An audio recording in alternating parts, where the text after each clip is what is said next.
El Hospital Médica Campestre le da la bienvenida a su serie de webinars Salud y Felicidad. El día de hoy, nuestro moderador será el doctor Guillermo Ramírez Núñez, director médico del Hospital Médica Campestre. El doctor Ramírez es licenciado médico cirujano por la Universidad Michoacana de San Nicolás de Hidalgo, máster en cuidados paliativos por la Universidad de Barcelona, maestro en administración y gestión de servicio de salud por la Universidad Cuauhtémoc, aspirante a doctor en administración por la Universidad IEXPRO. Bienvenidos, comenzamos nuestro webinar. ¿Qué tal? Muy buenas tardes. Bienvenidos a esta serie de webinar de la serie Salud y Felicidad, presentada por el Hospital Médica Campestre. Muchas gracias a todos por participar y estar puntualmente el día de hoy en nuestra sesión. El día de hoy tengo el gusto de presentarles a una excelente doctora, amiga y colaboradora dentro de las instalaciones de Médica Campestre, la doctora Sonia Saldaña Cruz. La doctora Sonia Saldaña Cruz es médico egresado por la Facultad de Medicina de la Universidad Michoacana de San Nicolás de Hidalgo. Realizó su especialidad de medicina interna en el Hospital Regional del Iste en la ciudad de León, Guanajuato, y posteriormente realizó una subespecialidad en geriatría en el Hospital del Iste, también de aquí, de la ciudad de León, Guanajuato. El día de hoy vamos a abordar un tema muy importante, cuidando al adulto mayor en la era del COVID-19. Bueno, siguiendo con nuestra temática de la serie Salud y Felicidad correspondiente al COVID, pues el día de hoy tenemos el gusto y el honor de contar con la doctora Sonia. Doctora, sea usted bienvenida, este es su espacio, estamos para escuchar. Hola, muy buenas tardes. Muchas gracias al doctor Guillermo Ramírez por su amable presentación y por su invitación. Es para mí un verdadero placer estar ante ustedes esta tarde. Como bien ya lo dijo él, una de mis especialidades es la geriatría. Para quienes aún no lo saben, la geriatría es la rama de la medicina que se encarga de cuidar y llevar la salud del adulto mayor.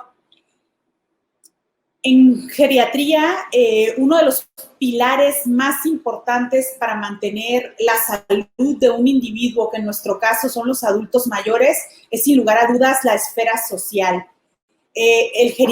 Los geriatras somos los principales defensores de aumentar las actividades sociales en los adultos mayores, mantenerlas, y no va a ser raro que en la consulta un geriatra siempre estemos invitando a que el adulto mayor o aumente sus actividades sociales, ya sea fuera de la casa, con algunos amigos o con familiares, o aquellos adultos mayores que no pueden salir de casa, que convivan con la familia o con sus amigos dentro de la misma. ¿Por qué les menciono esto? Bueno, pues como todos ustedes saben, el coronavirus ha venido pues a ponernos el mundo de cabeza.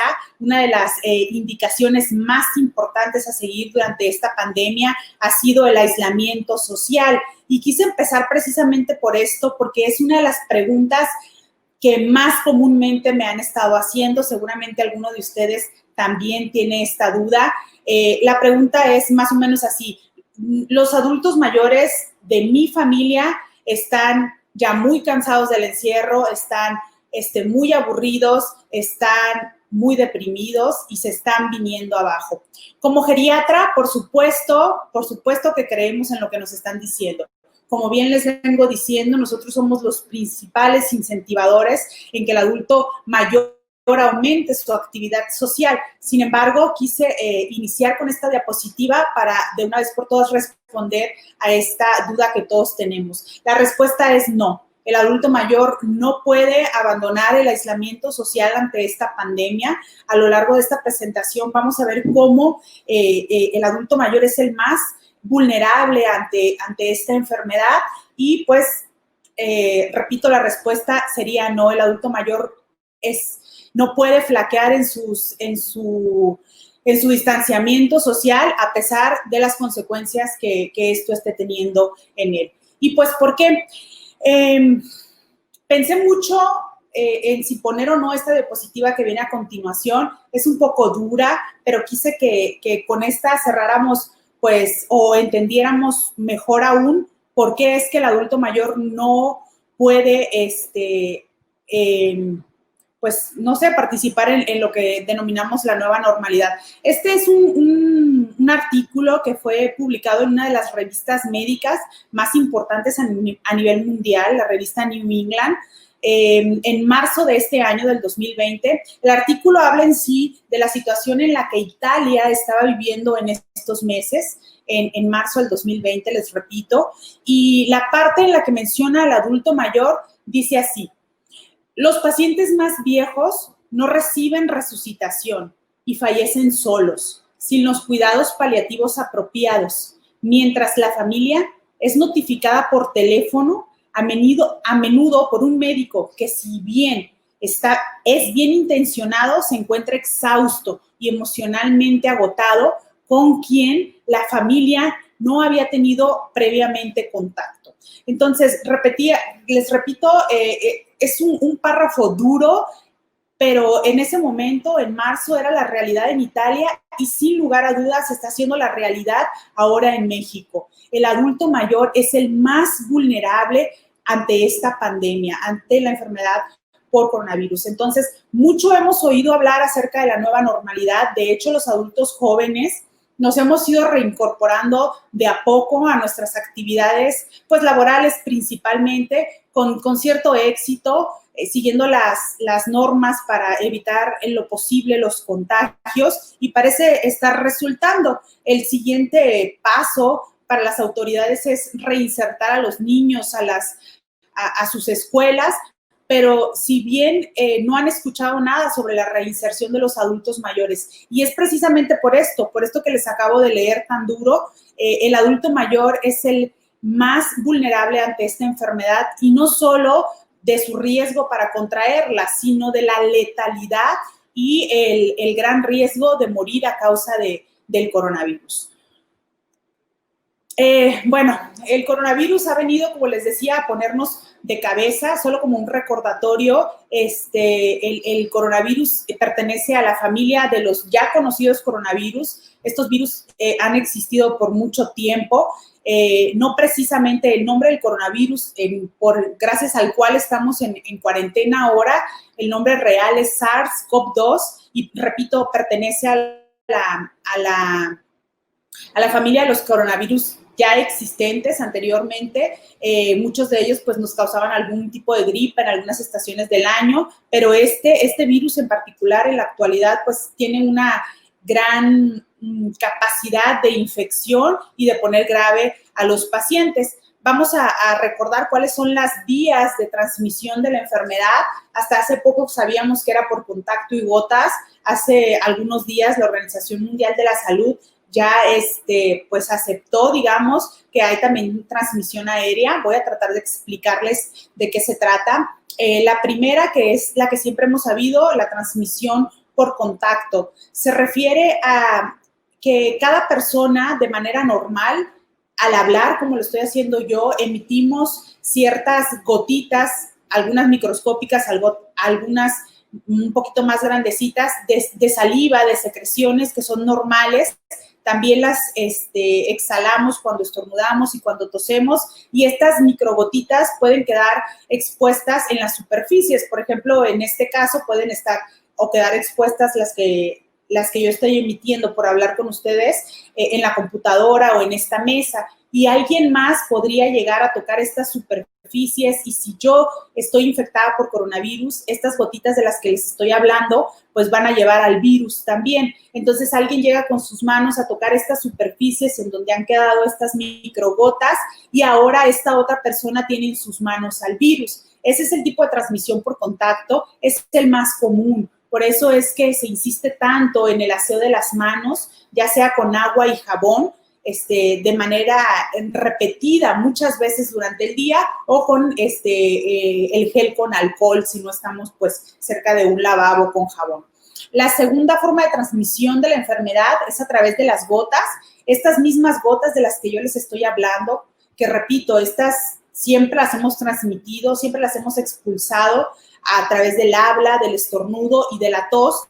Si estamos muy cerca de la persona, aunque ella no llegue a tocar las superficies, podemos exponerlas a la cara de la otra persona. Por eso es que otra de las formas para evitar contagiarnos es mantener distancia entre una persona y otra.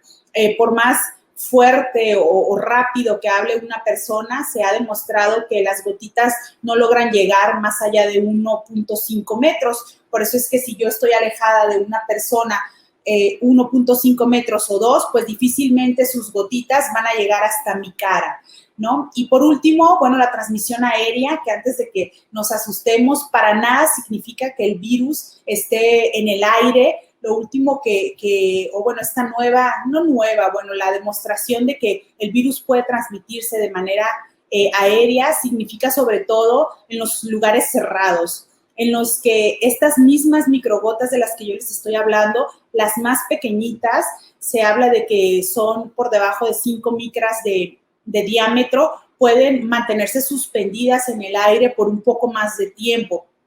Aquellas que son más grandes de 5 micras, pues generalmente o caen en las superficies, como hablábamos al principio, o caen al piso. Y aunque llevaran el virus, pues ya en el piso van a terminar de inactivarse estos virus. Pero estas más pequeñitas, las por debajo de 5 micras, se ha demostrado que podrían quedar suspendidas por algunas horas en el aire. Entonces, cuando estamos en lugares cerrados, los virus podrían quedar, repito, suspendidos en el aire por más tiempo y viajar más del 1.5 metros al que estábamos platicando hace un momento. Entonces, la nueva forma de protegernos de esta forma de transmisión sería ventilando los espacios cerrados, ¿sí? Entonces, además de lavarnos las manos y de mantener la distancia entre una persona y otra, la nueva forma de protegernos es ventilar los espacios cerrados. Por supuesto, debemos de tratar en la medida de lo posible evitarlos. Por ejemplo, no viajar en un autobús o en un metro. En el caso en el que nos toque o sea necesario hacerlo, tendríamos que empezar a ventilar los espacios de los autobuses o de los camiones. Y si a mí me toca viajar en ellos, siempre usar mi cubrebocas. La idea es que todos los que estén en el mismo autobús, en el mismo avión, lo usen también para evitar esta transmisión aérea. Las medidas de prevención siguen siendo exactamente las mismas, las voy a mencionar para reforzarlas. El uso del cubrebocas es lo más importante en esta pandemia. Si bien, para regresarme un poquito, vemos que las 3 formas de transmisión, contacto, gotas y transmisión aérea, las 3 hablan de las gotas que yo saco al hablar, al estornudar o al toser. Por eso es que usando el cubrebocas, todas estas secreciones de las que yo estoy hablando se quedan en él y puede disminuir de manera importantísima la transmisión del virus. La segunda forma de protegernos es, por supuesto, también lo hemos escuchado muchísimo, no tocarme los ojos, la nariz y la boca. Esto habla sobre el método de transmisión por contacto, que fue el primero que hablamos. Si ya estoy tocando una superficie en la que ya alguien más estornudó y tenía coronavirus y yo la toqué, puedo ya tener el virus en mis manos, ya tener el coronavirus en mis manos, pero si no me toco las mucosas de mis ojos, de mi nariz y de mi boca, no me voy a contagiar. Lo que tengo que hacer es ir a lavarme las manos y con eso desaparece el virus. Entonces, esto lo hemos venido escuchando muchísimo y es importante que lo sigamos haciendo. La tercera forma de protegernos, pues lavarnos las manos. El lavado de manos debe de ser por lo menos entre 60 y 90 segundos, siempre con jabón, no solamente con agua. Y en el caso de que no estemos cerca de un lavabo, y por eso es que tenemos que tener en nuestra bolsa siempre un alcohol en gel para estar desinfectando constantemente nuestras manos, sobre todo cuando estamos fuera de casa.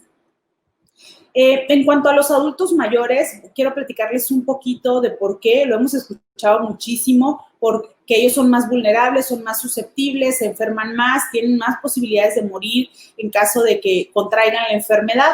Quiero explicarles, pues de manera muy somera, cuáles son las características más importantes o por qué el adulto mayor tiene mayor riesgo contra esta enfermedad.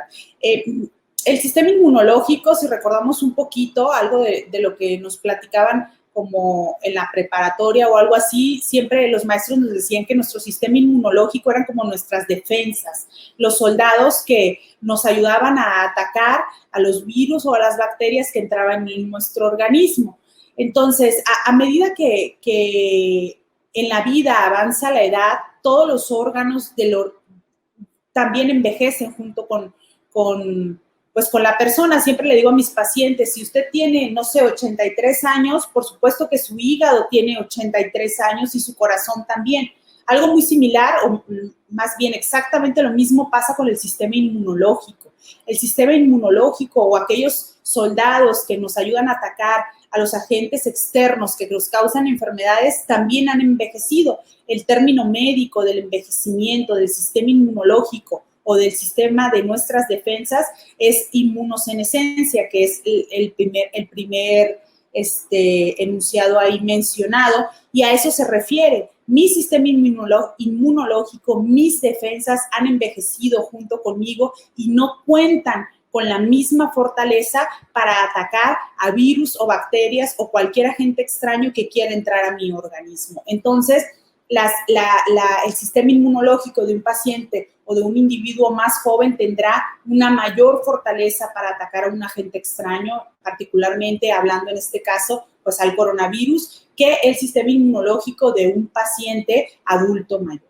Además de esto, es importante mencionar también los cambios propios, como les hablaba, de todos los órganos en general, pero entre ellos, pues por supuesto el pulmón y todo el sistema respiratorio a la vez. A medida que va avanzando la edad, la caja torácica sufre algunas modificaciones que son propias de la edad, que son hasta cierto punto normales y de esperarse. Entre ellas, el eje de una persona se hace un poco hacia adelante, puede haber algunas modificaciones en la columna y hacer el punto el eje del paciente un poco hacia adelante, lo cual reduce la capacidad de la caja torácica y es como si, por explicarlo un poco más sencillo, los pulmones quedaran un poquito apretados, no tienen la misma capacidad de expansión o no existe el mismo espacio para que el pulmón se expanda con cada respiración que existía en el mismo individuo años atrás. También hay algunas modificaciones, por ejemplo, en el músculo diafragma, que es el músculo más grande y que ayuda al soporte de los pulmones y ayuda incluso en cada respiración como a empujarlos. Este músculo importante también sufre algunas modificaciones, entre las cuales vemos que se encuentra pues un poco más débil y no participa con la misma fortaleza en cada respiración. Entonces, si estamos hablando que el sistema de defensas de un adulto mayor está disminuido y que además los cambios en los pulmones y en el aparato respiratorio también se encuentran disminuidos, la combinación de ambas cosas ponen al adulto mayor en un panorama de mucha susceptibilidad y no solo al coronavirus. Siempre hemos cuidado mucho al adulto mayor de cualquier enfermedad respiratoria. Antes incluso de que existiera este coronavirus, hemos cuidado mucho al adulto mayor de enfermedades como influenza. De hecho, la causa número 1 de hospitalización en el adulto mayor es la neumonía. O sea, las enfermedades respiratorias son muy severas en nuestros pacientes mayores. Y bueno, si estamos comentando que el adulto mayor sufre de especial susceptibilidad a las enfermedades respiratorias y me dicen ahora que hay un virus mucho más fuerte y con una capacidad grandísima de enfermar gravemente a un paciente, pues imagínense, sin lugar a dudas es el adulto mayor el más vulnerable en esta pandemia, ¿sí? Además hay que recordar, bueno, que no es raro, al contrario, es lo más común, es que en el grupo etario de los mayores de 70 años hay más pacientes diabéticos, más pacientes hipertensos, muchas enfermedades cardiovasculares, arritmias, infartos, y esto hace que nuestros pacientes adultos mayores se vean en la necesidad del consumo de medicamentos para poder mantener estables todas estas enfermedades que se vienen enfrentando. Y la combinación de estas dos cosas, las enfermedades y los medicamentos que tienen que estar tomando, también ponen en susceptibilidad a este grupo de pacientes. Por último, en esta diapositiva, la palabra homeostenosis es una palabra que los geriatras utilizamos para referirnos a que al adulto mayor le cuesta, al cuerpo del adulto mayor le cuesta un poco más de trabajo librar las enfermedades que a un adulto, digamos, más joven. No es nada raro que el mismo adulto nos diga, hace 5 años, cuando yo tenía 65 años, me dio influenza y lo vi más leve o lo viví mucho menos severo que ahora que tengo 70 años. El mismo organismo, tan solo por ir aumentando su edad, va viendo cómo le cuesta más trabajo recuperar su salud después de una enfermedad aguda.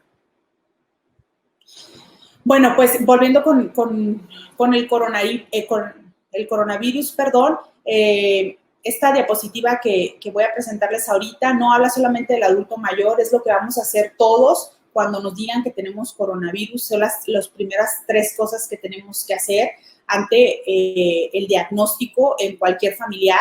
¿Qué vamos a hacer ante el diagnóstico de coronavirus? Número 1, lo más importante es detener la cadena de contagios. Lo primero que tenemos que hacer es aislarnos para no contagiar a los demás. Incluso si yo vivo en una casa con otras 4 personas, yo misma voy a aislarme en una habitación para que el resto de las personas que viven en mi propia casa procuremos que no se vayan a contagiar. Eso es lo más importante y lo primero que debemos hacer. En segundo lugar, evitar la sobremedicación. Por supuesto que si ustedes han recibido el diagnóstico, tendrían que acudir con su médico y hacer, pues, especial atención, más bien especial caso en los medicamentos que deben de tomar. Mucho hemos estado, pues, luchando acerca de la sobremedicación que se ha estado pues presentando en esta pandemia. La verdad es que son muy poquitos los fármacos que nos pueden ayudar en esta enfermedad y hay que tratar de respetar esto. Y por último, identificar oportunamente los casos graves. Lo más común y lo que se espera es que el 80% de los pacientes que son diagnosticados con coronavirus puedan pasar en casa por ser casos leves, ¿sí? Muchos también se ha hablado de este aparatito que está en la imagen, es un oxímetro. El oxímetro no es un aparato para nada nuevo, los médicos lo hemos utilizado durante mucho tiempo y lo utilizamos para saber cuál es la oxigenación de la sangre, un aproximado, por supuesto, de la oxigenación de la sangre. Hay que recordar que es el pulmón el encargado de llevar la oxigenación a la sangre y lo normal es que esté por arriba del 94%. Cuando tú has sido diagnosticado con coronavirus y te mandan a casa por ser un cuadro leve, tienes la necesidad de estar monitorizando tu oximetría para saber si baja del 94%, entonces tendrás que acudir de nuevo con el médico y platicarle y pedirle una nueva valoración por esto. Pero si no, mientras estés por arriba del 94%, vas a poder seguir en casa y llevar a cabo, más bien pasar la enfermedad dentro de casa.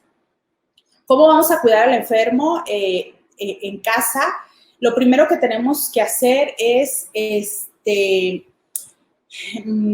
nombrar a un cuidador. La idea es que sea un único cuidador, o sea, que no sea como en la mañana lo cuida a alguien y en la tarde cambia de cuidador. Idealmente tendría que ser un solo cuidador. Así, el cuidador único es el único también que se encuentra en riesgo de contagiarse por el enfermo, ¿sí?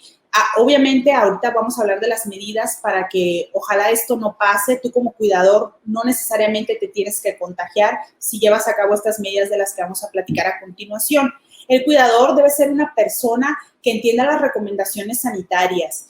Por poner un ejemplo, hace unos días platicaba con alguien que estaba cuidando a un enfermo con coronavirus y había entendido mal que debía cuidar al enfermo de que no se contagiara de otra cosa, o sea, cuidaba al enfermo y lavaba las cosas para el enfermo. Era claro que no había entendido que era ella, como cuidadora, quien se debía de cuidar del enfermo. El enfermo ya contrajo coronavirus y él es el que puede contagiar a los demás. Entonces, el cuidador que se va a hacer cargo del paciente con coronavirus debe pues entender la enfermedad, de qué se trata, cuáles son las formas de contagiarse de ellas y cuáles son las medidas que va a llevar a cabo para el cuidado del enfermo.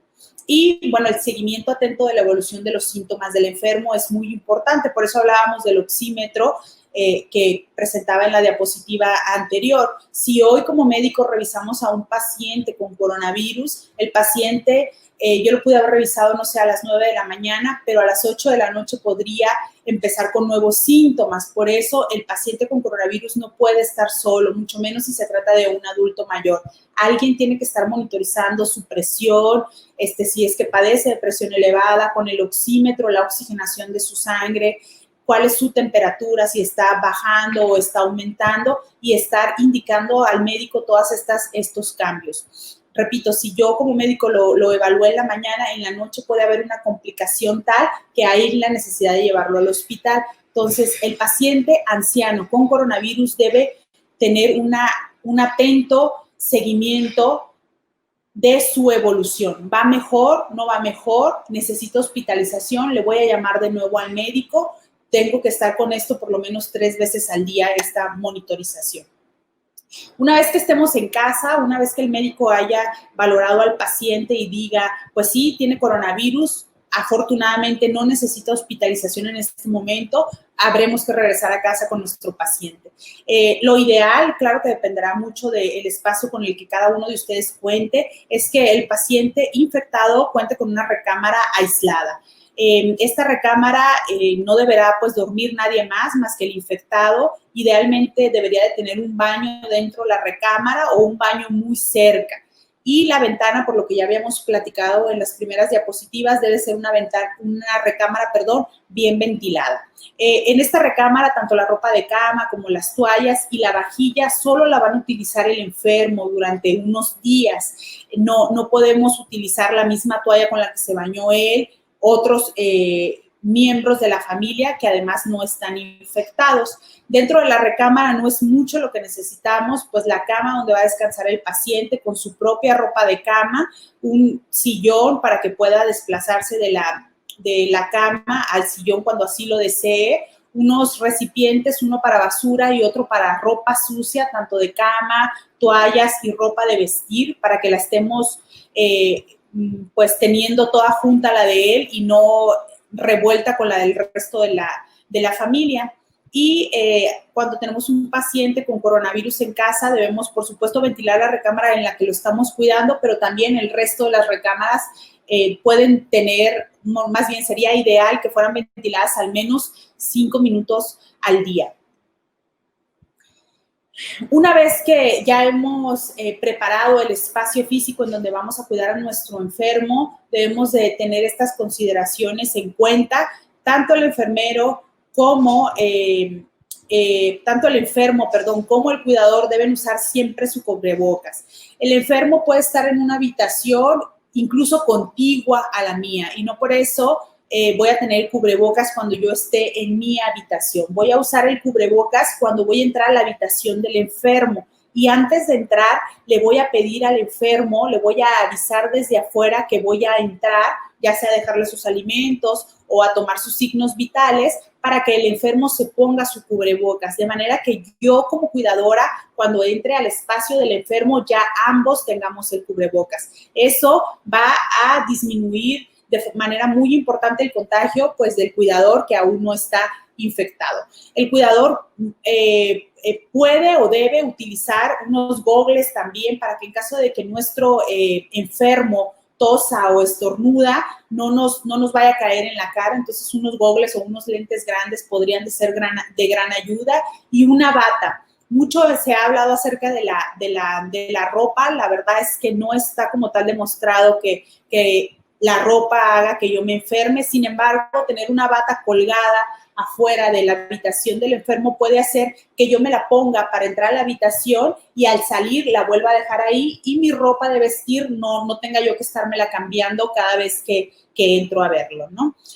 Cuando voy a entrar a la habitación del paciente enfermo, debo intentar estar 1,5 metros distante de él mientras platicamos. Por supuesto que habrá un momento en el que tengo que acercarme a checar la oxigenación y la saturación, pero mientras le estoy preguntando cómo pasó la noche, qué siente hoy, qué se le antojaría comer o todo lo que yo quiero platicar, aunque yo ya tenga mis gogles, mi cubrebocas y mi bata, debo de intentar estar a 1.5 metros de él y así estar platicando. Y solo en el momento que necesito, que sería, repito, al acercar los alimentos o al tomar su presión, acercarle sus medicinas, hasta ese momento hacerlo y de nuevo hacerme para atrás 1.5 metros. Podría ser conveniente, aunque no es estrictamente necesario, utilizar guantes desechables para entrar a la habitación. Si no los tengo o no los puedo utilizar, con lavarse las manos saliendo de la habitación debería ser suficiente. El lavado de manos, por supuesto, haya o no utilizado los guantes, debe ser constante. Antes de entrar a la habitación, porque por supuesto que no quiero infectar a mi adulto mayor de ninguna otra cosa, o sea, quiero entrar limpio, voy a lavarme las manos y al salir, obviamente, para yo, si hubiera algún resto de virus en mis manos, quitarlo con el lavado de manos. Lo ideal es utilizar durante los días en los que voy a tener al enfermo con el coronavirus para secarme las manos después del lavado toallas desechables de papel para poder tirarlas y no así una toalla de las que estamos acostumbrados. Es importante mantener la habitación del enfermo limpia con las diluciones que ya han aprendido en estas mismas pláticas anteriormente, con cloro por lo menos una vez al día. Y cuando yo como cuidadora haya entrado a la habitación a limpiar pues todas las superficies, al salir de esa habitación tendré que de nuevo lavarme las manos. Después de recoger la ropa de cama, que es importante cambiarla todos los días para el paciente, si voy a recoger sus toallas o su ropa, después de eso tengo que lavarme las manos siempre. La ropa tanto de cama como las toallas o la ropa de vestir del paciente se puede lavar en la misma lavadora de la familia. Lo que podemos hacer es lavarla aparte, pero un ciclo normal con agua y jabón es suficiente para matar al virus y después de eso podrían poner ustedes su ropa normal, ¿sí? Y después de esta lavada en un ciclo normal de la lavadora, la ropa quedaría libre de virus totalmente. Hay unas consideraciones especiales en el adulto mayor hasta ahorita, pues si bien estamos hablando del adulto mayor, la verdad es que esta información va a servir aunque el enfermo de coronavirus sea incluso un adulto joven, pero las consideraciones del adulto mayor, pues vamos a hacerlas más enfáticas a partir de esta diapositiva.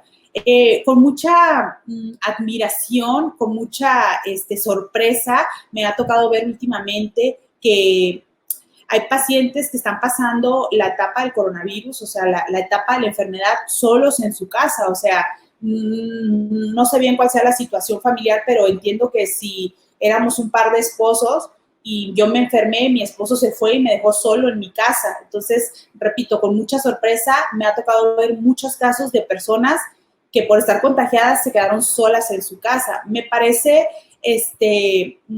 pues muy valiente, muy pesado, muy pesado. No sé si a ustedes les ha tocado convivir con un paciente así, me parece muy pesado estar solo. Creo que no es lo ideal y mucho menos hablando de nuestros adultos mayores. El adulto mayor no puede estar solo, así él viva solo. Al momento de ser diagnosticado con coronavirus, alguien tendrá que ir a su casa si es que él vive solo a cuidarlo o tendremos que trasladarlo a nuestras casas. Sí, y por supuesto, si él no vive solo, pues tampoco lo vamos a sacar de la casa, ¿no? Vamos a tener que ayudarlo con este proceso que ahorita vamos a ver, creo que la última diapositiva, cuánto dura más o menos. Entonces, para que quede claro, el adulto mayor con coronavirus no va a poder pasar el periodo solo. Hay unas consideraciones, hablando de otras consideraciones, lo platicábamos al inicio. No es raro que el adulto mayor ya tenga una lista de medicinas que debe tomar diarias y a esta pues se van a anexar las de la nueva enfermedad. Es tan desgastante el proceso de la infección por coronavirus que no es raro escuchar que los pacientes pasan días sin comer y sin tomar agua y mucho menos acordarse de sus medicamentos porque se sienten totalmente desgastados, cansados y pasan dormidos y acostados la mayor parte del día.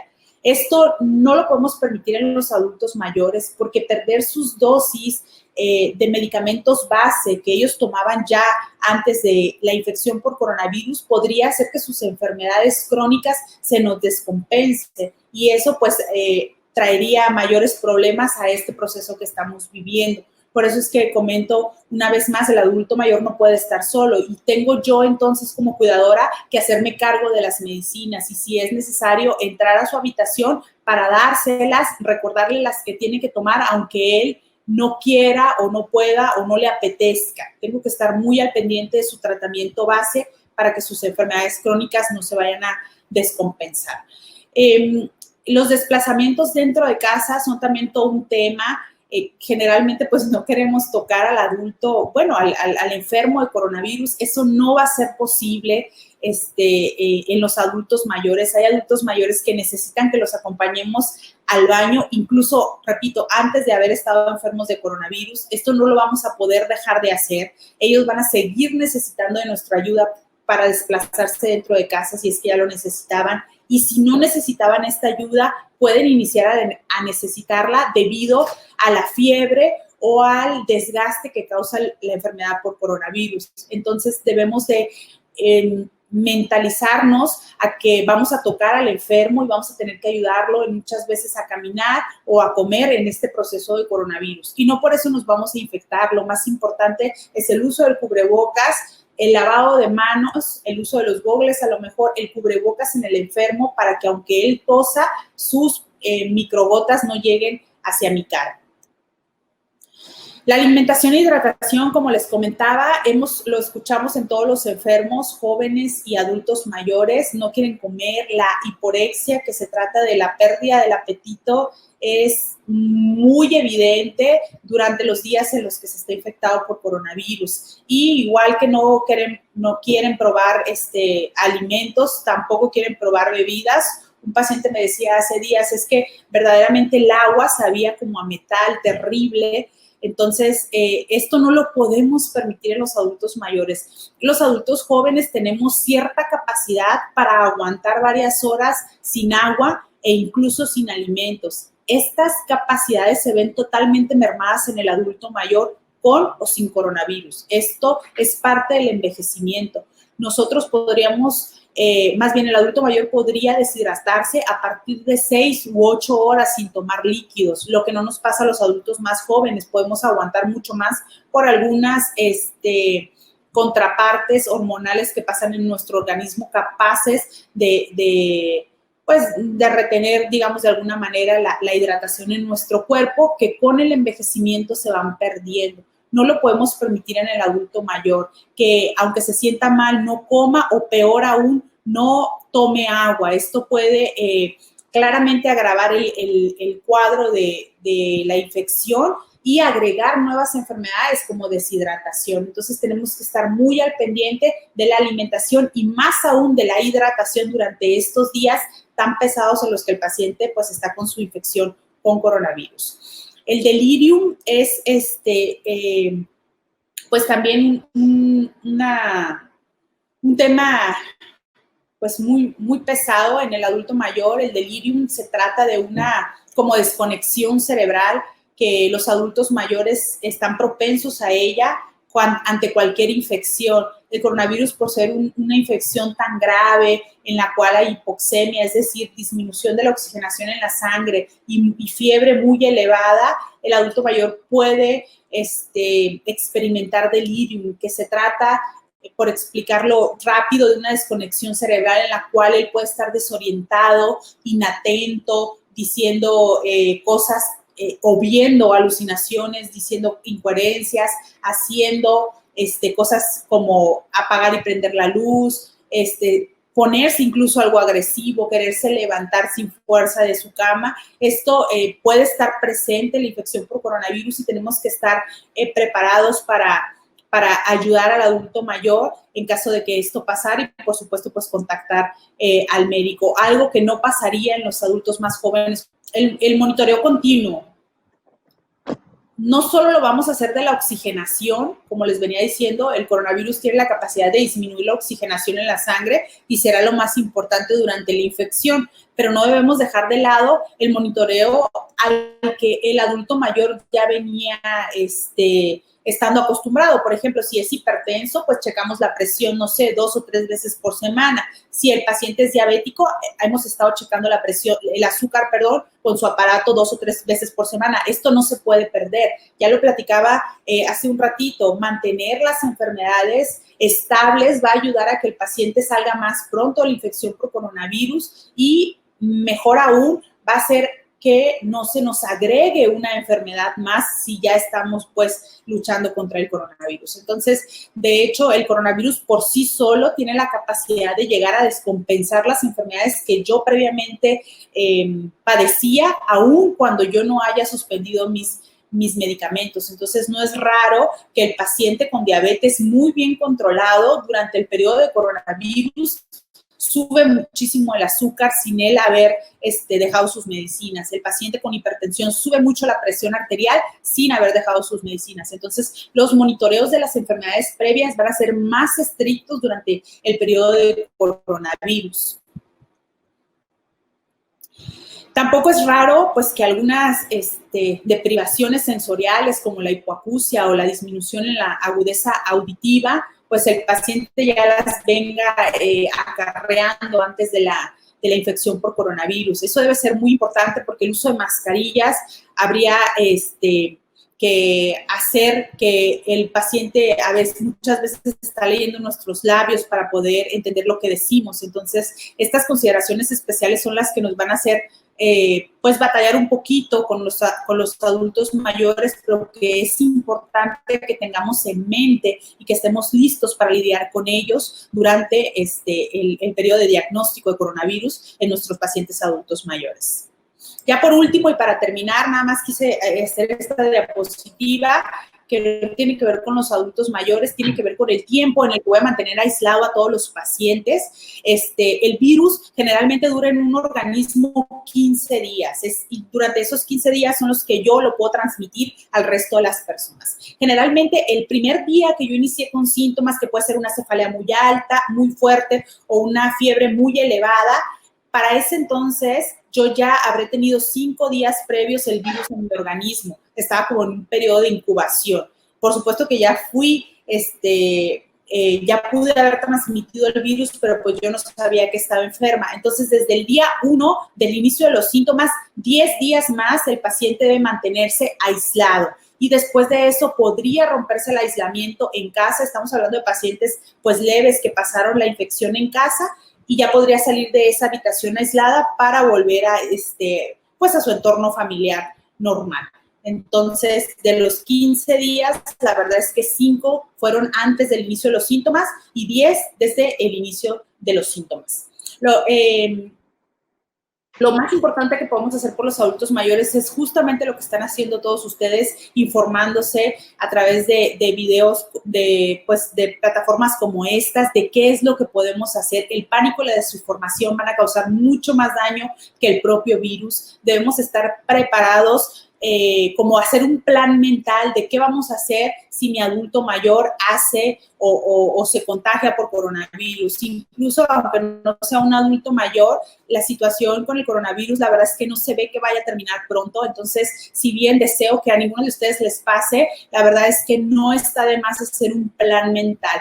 Por ejemplo, si yo tengo a mi hija en casa, ya pienso cómo le voy a hacer, pues mandaré a mi hija para acá o yo me subiría al cuarto de arriba. Como hacer esos planes mentales no está de más para que el día que nos suceda estemos pues un poquito más preparados. Y con este tipo de informaciones pues no nos vaya a inundar el pánico, sepamos que sí se puede. En la actualidad hay muchísimas familias cuidando a un enfermo por coronavirus en su casa. No necesariamente se tienen que contagiar a todos los que viven en esa casa y sobre todo si consiguen información o se están informando constantemente como lo están haciendo ustedes en esta tarde.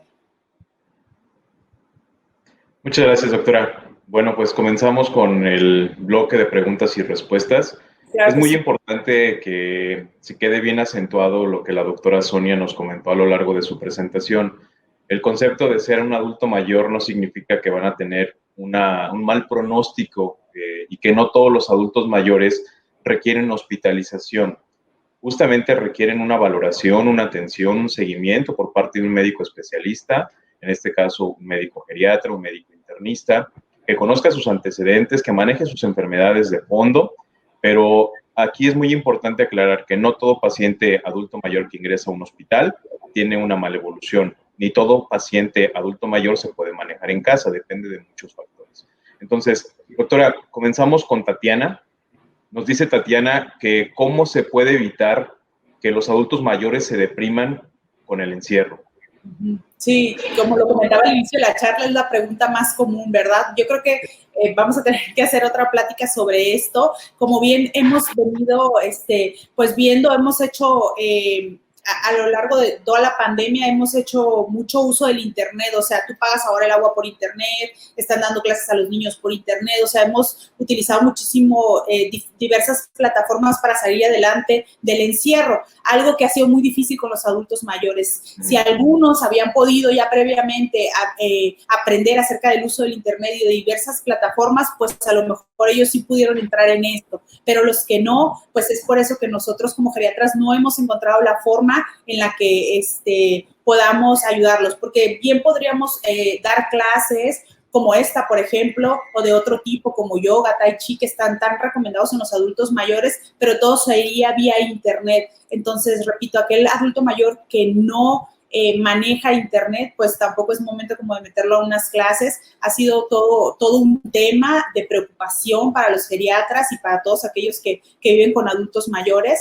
Lo que podemos hacer ahorita, y es lo que seguramente están haciendo todos ustedes, pues es como instaurar plataformas, no sé, de películas o de libros en los televisores, tratar de ayudarlos o enseñarlos a utilizarlos. Y la verdad es que las visitas se pueden hacer a través de un cuarto o de una vitrina, digamos, con el uso de cubrebocas, manteniendo la sana distancia y, lo más importante, pues brindándoles el tiempo a nuestros adultos mayores, ¿no? La verdad es que generalmente no viven solos, o sea, ya viven con alguien más. Entonces ese alguien más, llámese un niño, un adolescente o un trabajador, puede o debe más bien aumentar su tiempo de plática con el adulto mayor, aunque no fuera esto a lo que están acostumbrados.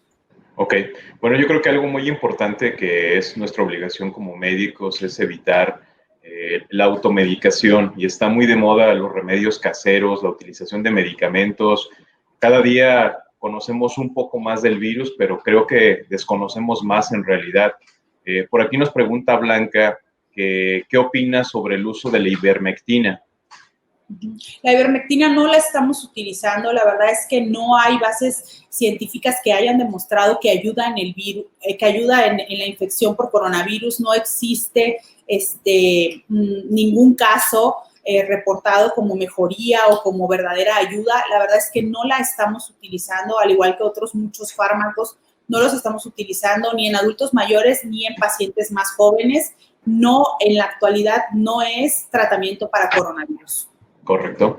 Muy bien. También nos pregunta la señora Lourdes que cómo afecta la polifarmacia que preexiste en el adulto mayor en relación al virus del COVID. Sí.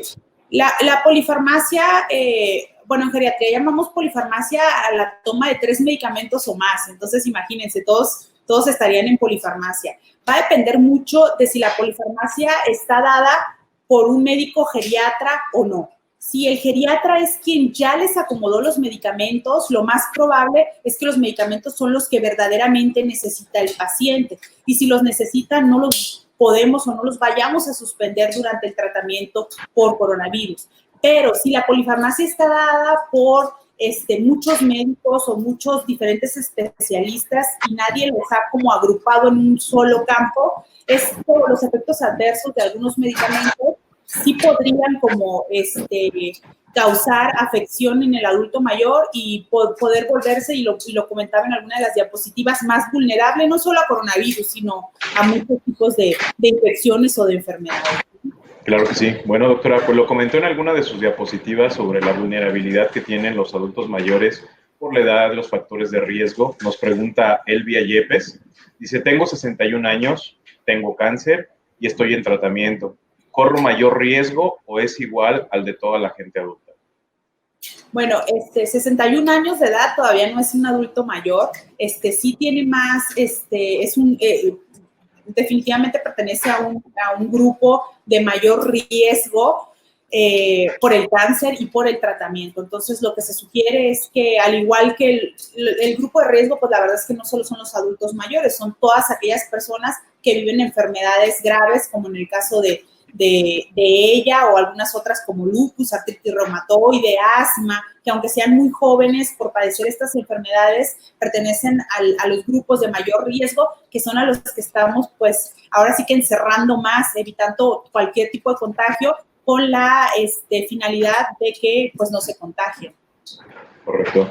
Bueno, yo creo que la tecnología nos ha llevado a avances muy importantes. Ya sabemos que se puede medir los niveles de frecuencia cardíaca a través de teléfonos. Cada día es más frecuente que tengamos equipos para medir la presión en casa y pues recientemente el uso del pulsoxímetro es algo muy, muy cotidiano. Yo creo que derivado de esta situación, próximamente todos tendremos un pulsoxímetro en casa, no solamente los médicos, sino todas las familias.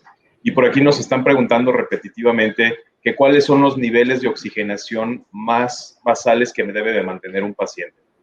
Así es, una excelente pregunta. Miren, en cuanto consigan cada quien su oxímetro, que a lo mejor no puede ser uno por familia en realidad, lo primero que tenemos que hacer es tomarnos la oxigenación aunque no estemos enfermos. La verdad es que, por ejemplo, en el adulto mayor la oxigenación oscila entre el 90 y el 92%. Dependerá mucho si es una persona que fumó o que está fumando en este momento. Entonces, sirve mucho que conozcamos cuál es nuestro basal antes de enfermarnos, ¿sí? Entonces, en cuanto consigan su oxígeno, todo el mundo cheque su saturación y sepa cuál es su basal. Por ejemplo, mi basal como paciente no fumadora, joven, es como 98%.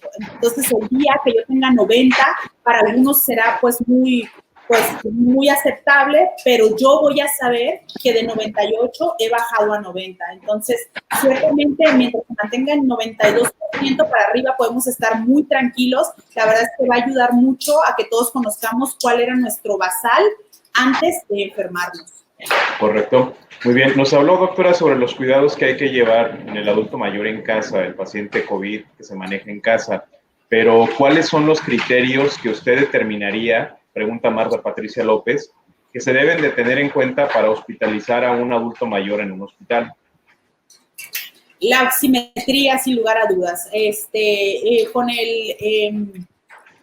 Pues con la repercusión en los hospitales de que hay pocos lugares o ya no hay lugares, la verdad es que estamos intentando mandar al mayor número de pacientes posibles a sus casas, salvo que requieran oxígeno. Esa, sin lugar a dudas, sería la causa número uno por la que yo mandaría a alguien a un hospital, que la oxigenación está bajando de manera pues, importante y al paso de las horas aumenta bajando y llega a niveles pues críticos. Definitivamente el paciente debería de ir al hospital, pero sí estaría muy bien que el médico pues tenga este seguimiento. Por ejemplo, la fiebre por sí sola no sería para ir al hospital, a lo mejor con un tratamiento podríamos mantener pues bajando las temperaturas en casa, pero la oximetría pues no, difícilmente conseguiremos aumentarlas o subirlas estando en casa. Muy bien. Nos pregunta también María Verónica que qué consideraciones debe de tener un paciente que por necesidades de sus padecimientos, en este caso insuficiencia renal, se tiene que trasladar a una clínica para realizar diálisis, o qué se debe de recomendar para que un paciente acuda a consulta. Sí, también es una excelente pregunta. El paciente definitivamente habrá pues ocasiones en las que sí tenga que ir a su consulta, particularmente las consultas de mis pacientes que están como de seguimiento, ya se ha ido posponiendo, pero si el paciente está enfermo, aunque no sea coronavirus y necesita la atención, lo que debe de hacer definitivamente es usar su cubrebocas. Si tuvieran una careta también puede ser de mucha ayuda. Pues acudir preferentemente en un carro particular para que no se tenga que utilizar el transporte público, que hablábamos al inicio de la charla, que puede ser pues como un poco más delicado hacerlo, y pues, debe llegar al consultorio. En cada uno de los consultorios o en una clínica de hemodiálisis somos los que estamos ahí, los que tenemos la obligación de mantener el área pues sanitizada y siempre tenemos que utilizar el gel, lo podemos traer en mano o, por ejemplo, en las clínicas, la verdad es que hay en todos lados, y no tocarnos la cara mientras estemos en ese lugar. O sea, entrar al edificio y no volvernos a tocar la cara hasta que lleguemos a casa y nos lavemos muy bien las manos y nos quitemos la careta y el cubrebocas. Sin importar si hay algún descompuesto en nuestra cara, no debemos de tocarla. Si nos toca, pues tocar alguna área de contacto, traer un gel en la bolsa y estar constantemente poniéndonos, y llegando a casa el lavado de manos será suficiente para mantenernos a salvo. Muchas gracias. Bueno, yo creo que también es muy importante aclarar que existen muchas noticias que circulan en redes sociales, mucha gente que utiliza ese medio para poder transmitir información buena y mala. Naida Rivera, una colaboradora de muchos años que conozco, una enfermera, nos comenta, dice: doctor Guillermo, sería de gran importancia se aclarara el uso y la toma de ibuprofeno y aspirina, ya que hace días un médico colombiano comentó que estaba como premedicación y la gente lo está tomando a consideración como tratamiento preventivo. Sí, sí es bueno mencionarlo. Pues no, la verdad es que no.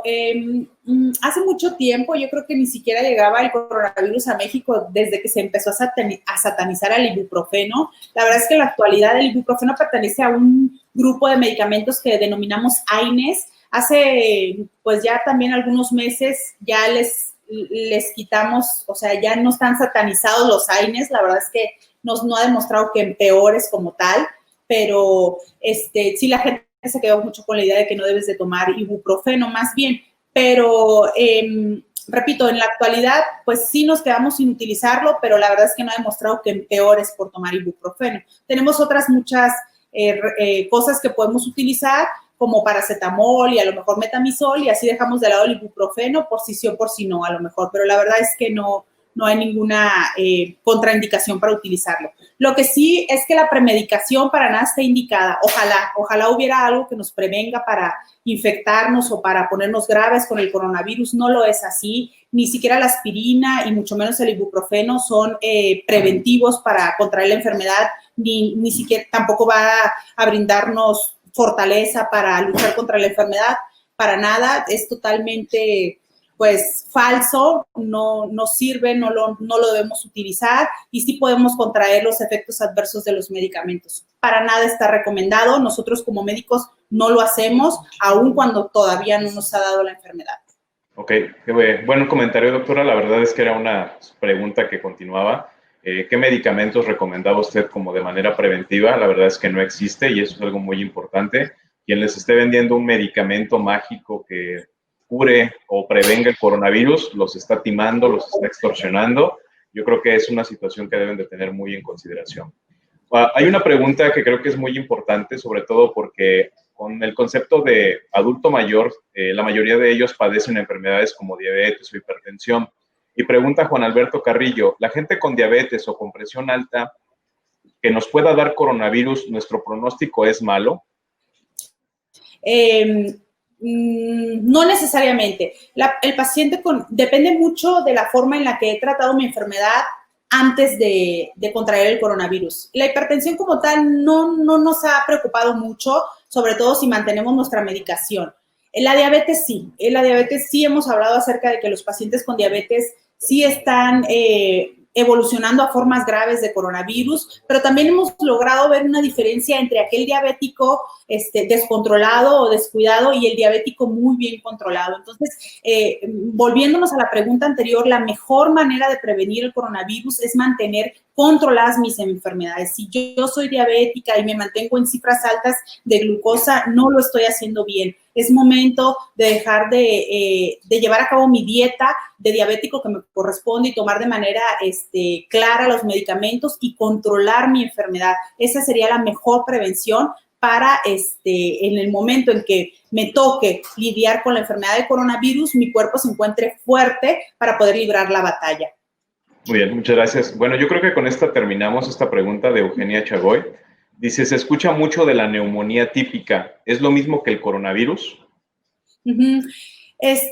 Digamos que el coronavirus pertenece a las muchas neumonías atípicas. La neumonía típica, que no le decimos típica porque le decimos neumonía, es aquella neumonía que hace como en una radiografía, pues como un acúmulo, una bola de pus. Esa es como la neumonía típica, ¿no? La más común, y generalmente es ocasionada por Streptococcus pneumoniae, que de hecho nuestros adultos mayores siempre están expuestos y siempre tenemos miedo a este tipo de neumonía. Es como la neumonía común o típica, ¿sí? Por bacterias, principalmente por neumococo o Streptococcus pneumoniae. Y las neumonías atípicas, antes incluso de que existiera el neumococo, le hemos llamado a otros tipos de bacterias que sí le dan neumonía al paciente, pero no con esa consideración de hacer como ese acúmulo de pus en el pulmón, sino como de hacer otros como más pequeñitos alteraciones en el pulmón y de manera como más esparcida, ¿no? O sea, no un acúmulo grande en una parte de un pulmón, sino de manera más esparcida y de manera bilateral. Cuando vemos este tipo de alteraciones en los pulmones, médicamente sabemos que no es una neumonía típica, sino que algún otro agente causal no neumococo está ocasionando esto en el paciente, y eso nos ayuda a los médicos a saber qué tipo de tratamiento dar. Cuando vemos típicamente la bola de pus que les comento, pues ya sabemos qué tratamiento dar, y cuando vemos que el patrón radiológico es diferente, nos hace pensar en microorganismos denominados atípicos. El coronavirus está dando un tipo de neumonía como los atípicos, o sea, no da el acúmulo de pus que les estoy platicando, sino da unas alteraciones radiológicas, pues la verdad muy, muy características de él mismo. Entonces, sí es un tipo de neumonía atípica, porque no es la típica que conocíamos, pero es secundaria a coronavirus. Yo creo que es como un poquito difícil de explicar, a lo mejor también de entender, pero no está del todo errado decirlo. O sea, no son la misma cosa, pero tampoco es como tan errado decirlo. El coronavirus da una neumonía que no es la típica que ya conocíamos. Muy bien. Bueno, ya íbamos a terminar, pero la verdad es que tengo una pregunta que se me hace muy interesante y que creo que vale la pena contestarla. Es una pregunta que se refiere sobre un asilo. Si en un asilo pueden realizar divisiones con acrílico para que los visiten los familiares. Dependerá mucho, eso se va a parecer como a lo que platicamos al inicio, dependerá mucho del espacio en donde lo vamos a hacer. Por ejemplo, si el acrílico no llega hasta el techo, sino llega como hasta la persona y es un espacio cerrado, pues lo hablamos al principio, la transmisión aérea puede hacer que mis gotitas de saliva vayan y se mantengan suspendidas como en el aire y viajen pues por arriba de los acrílicos. Sí, entonces va a depender mucho en el espacio en donde se haga. Donde yo creo que sería la forma más efectiva de hacerlo va a ser como en los espacios libres. Por ejemplo, ojalá que en el asilo hubiera pues un jardín o un espacio al aire libre en donde además de estar en el aire libre, pues sí podamos poner algunas, si quieren acrílicos, o si no, mantener pues la distancia de 2 metros para visitar a nuestros familiares, ¿no? El verdadero problema no va a ser en el momento en el que estamos platicando al aire libre a 2 metros de distancia. En realidad, realmente vamos a estar protegidos haciendo eso. El verdadero problema va a ser cuando yo llegue, agarre el picaporte del asilo, entre, toque la mesa, toque o entre al baño, que yo no estoy viviendo ahí, pero necesite el baño y entre, o salude a otras personas, deje mis cosas por aquí, sí, o sea, como tal, el momento en el que 2 personas al aire libre con cubrebocas, separados por 1,5 o 2 metros de distancia, es muy poca la probabilidad de que haya un contagio, sí, pero repito, en un asilo el problema viene con todo lo demás, o sea, cómo entró, estás enfermo, qué tocó, o que, pues sí, tocó y el contacto y lo demás, ¿no? Ok, muy bien. Pues bueno, no abordamos mucho el tema psicoemocional de los adultos mayores. Yo creo que eso es un tema para otro webinar. Sí, quiero hacerte la invitación para en un futuro poderlo abordar de una manera más directa, porque creo que es un tema que vale la pena tocar, ¿no? Extender, claro. Doctora, pues muchísimas gracias. Nos puede dar su ubicación aquí en los consultorios, su teléfono de contacto, y si se gusta despedir con alguna frase, pues aquí le esperamos. Claro, muchísimas gracias por la invitación, doctor, de nuevo. Yo, bueno, como ya lo vieron, soy además de geriatra, médico internista, veo adultos y adultos mayores y trabajo solamente aquí en Médica Campestre. Mi consultorio está ubicado en la Torre 3, estoy a sus órdenes. Aquí estamos mientras, pues así lo decidan, seguimos a sus órdenes y espero pues que nos volvamos a ver aquí en breve para abordar algunos otros temas relacionados con el adulto mayor. Muchas gracias, doctora. A nombre del Hospital Médica Campestre, le agradezco, le mando un caluroso abrazo y esperamos contar con usted próximamente. Claro que sí, muchísimas gracias, nos vemos. Gracias. Gracias también a todos ustedes que han hecho posible que estos webinars sean un éxito. Nuevamente les agradezco el participar cada 8 días con nosotros. Naida, sé que eres fanática y admiradora y seguidora de nuestras redes sociales. Te agradezco mucho tu participación y en general a todas las personas que nos visitan cada 8 días. Es importante también recordarles que las personas que solicitan su constancia pueden realizarlo de forma automatizada y también les recuerdo que a través de nuestras redes sociales pueden descargar la revista Salud y Felicidad, que vamos en el número 40, donde podrán encontrar así como muchos otros temas de interés. La próxima semana nos vemos a las 6 de la tarde justamente con el tema de, bueno, ya apareció ahí, cuidando durante el embarazo y la llegada del bebé en la era del COVID. El doctor Vargas Maciel, un excelente médico obstetra que forma parte del staff del Hospital Médica Campestre, nos dará una impresión muy general sobre cómo se debe de realizar los cuidados durante el embarazo y cómo prepararnos para la llegada de nuestro bebé justamente en esta situación del COVID. Bueno, pues me despido nuevamente agradeciendo su participación. Les envío un abrazo a la distancia y les recuerdo, por favor, sigamos utilizando el cubrebocas, ¿sí? Que pasen muy buenas noches. Un abrazo. Gracias, doctora. Hasta luego. Gracias, doctor.